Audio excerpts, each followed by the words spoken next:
This is Roger with Wheel Kinetics in Tucson, Arizona. We're selling this 4Runner. It is a 2000 Toyota 4Runner SR5, two-wheel drive, automatic, 3.6 liter, 6-cylinder V6. It's on a clear title. It was a theft recovery, sold on a clear title. It has 92,000 actual miles, very low miles. It was a theft recovery purchased directly from an insurance company in the Bay Area.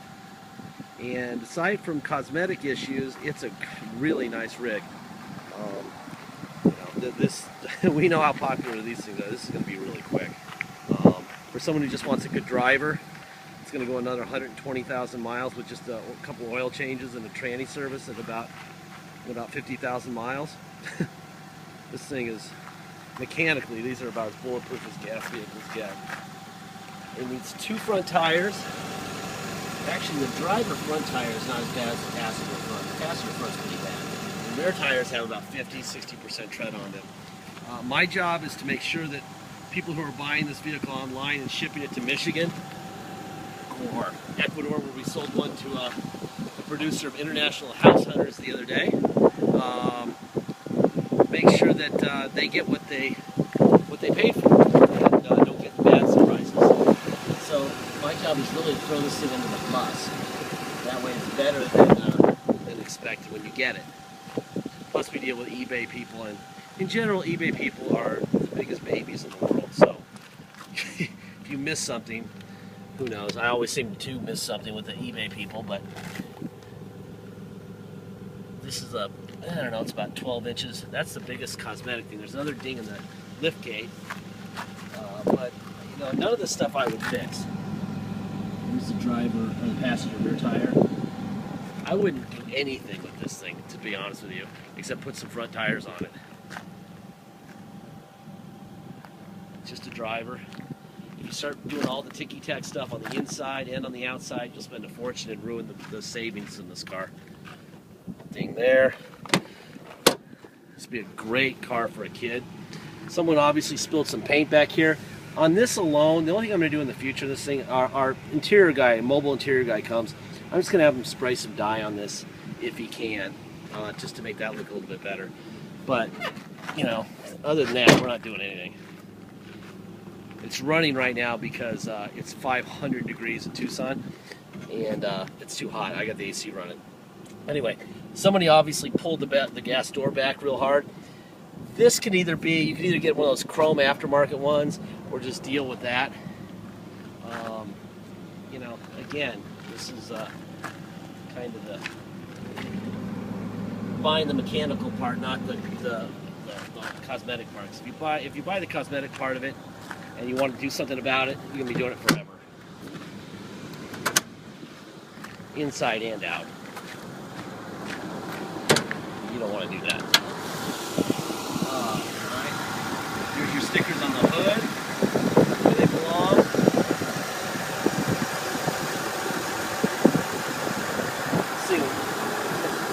This would be a great car for road trips where you want to put 1,000,000 miles in a car. It doesn't cost a lot. You know you're going to get there. Everything's where it belongs. Everything looks good up front.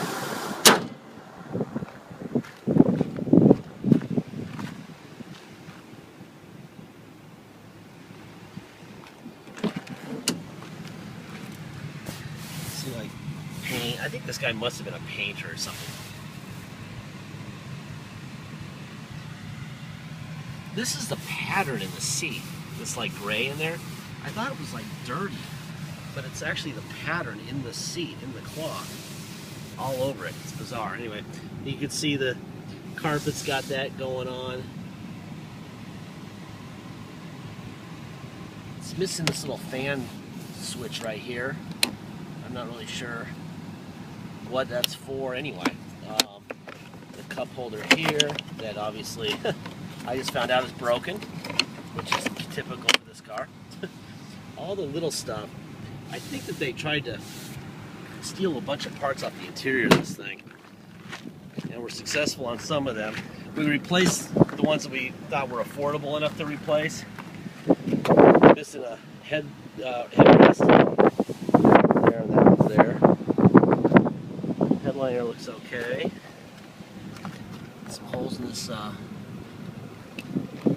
speaker grate, which is interesting because I don't think they stole the speaker because the speakers work fine.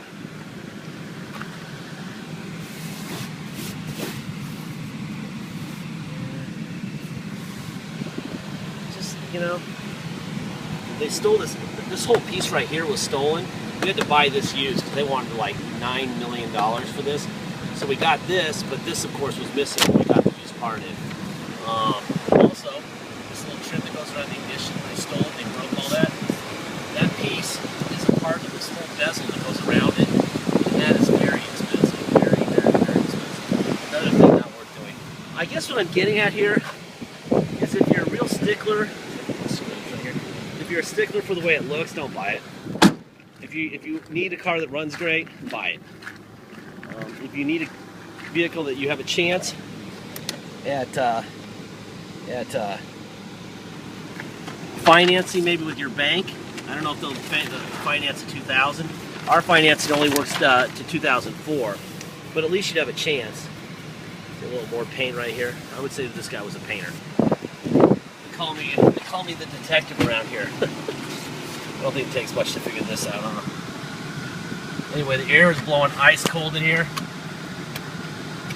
A very good thing, because it is freaking hot, man. It is like baking hot. Alright, let's see. Tilt wheel, that works. Cruise control, that works. Gas gauge works. And it needs some. Let me turn this down a little bit. There you go. It's cool enough in here now. 92,808 miles. Radio, let's see. So you got a radio, CD player, and old school cassette. Make sure that the station changes. Oh, and buy tickets. It does. You got the electronic, what is it? Transmission control. Gives you more transmission power there. What else we got? Here's the rear slider.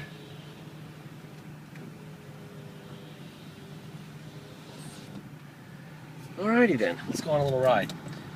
Because it's on a clear title, there's no need to go get a theft inspection, which is nice. That saves you $200.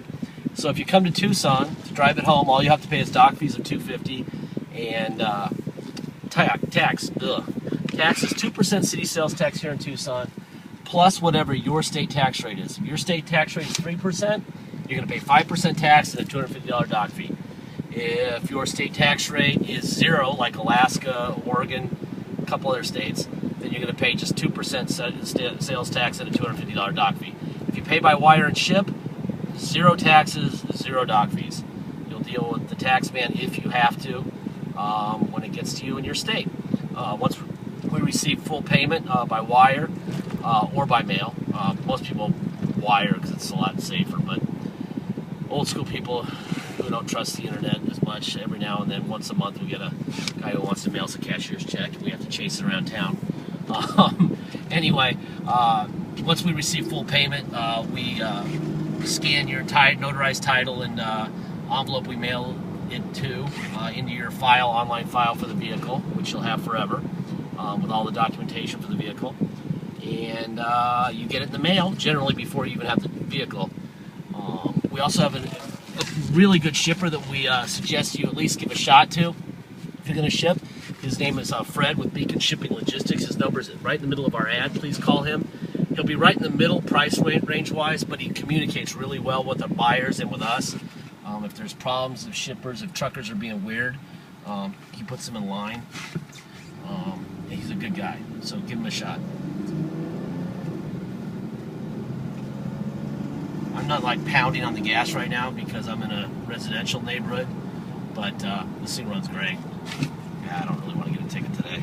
It's Sunday, came in to do this video, and the last thing I want to do is ruin my Sunday with a ticket for doing 60 and a 25.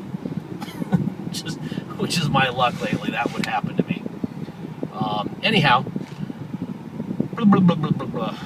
that is all. Please make sure you get a deposit in once we have an approved number. Once you have a deposit, your name will show up on a banner with a deposit received on our website, and then it won't be for sale any longer. Also, if you're from eBay, please be the adult eBayer that we used to get all the time, and not these babies. God Almighty, I don't know if the new mindset of the country, like this is not a new car. This is a 2000. It's 13 years old. Okay, so it's not going to show up brand new, and we don't know everything about it. Okay, we do know our vehicles really well. We do not know if it's going to blow up tomorrow or next year or never. We don't know.